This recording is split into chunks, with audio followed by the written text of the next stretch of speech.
Garrison. Or at least I used to be, and it was all because of a stick. Drawing names written in school teacher red writing to see which historical figure I would be for the I was an 18th century bald white man project.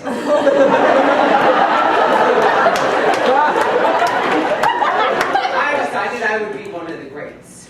The regal Jefferson, the stately Madison, the presidential Washington. But in bright bold letters, my fate was decided. William Lloyd Garrison.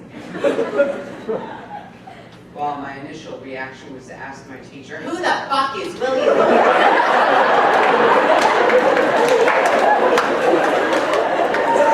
I decided that this decrepit dead dude must have done something important. Maybe the inventor of the Ziploc bag. Yeah, this guy was something big, but all he did was write about freeing some slaves.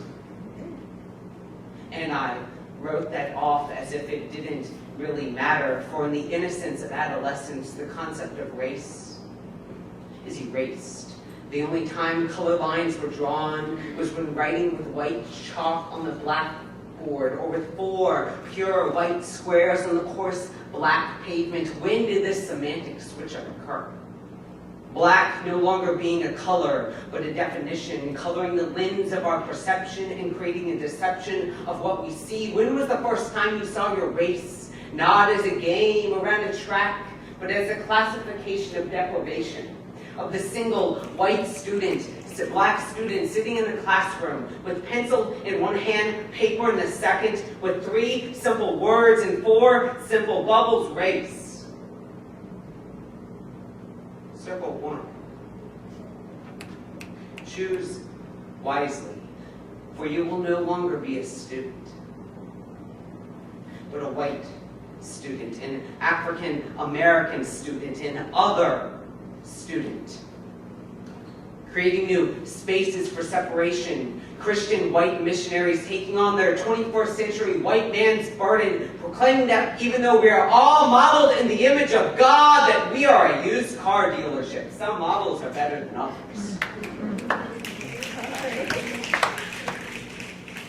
So there I was, receiving hairline, wool sweater vest, damn. I was one sexy William Lloyd Garrison. Proclaiming to all, in his words, our country is the world, our countrymen is all mankind. So what is the difference between black and white, young and old, gay or straight? All you need to do to figure out is to step into someone else's shoes. Or put on their sweater vest. And realize there was never any difference all along.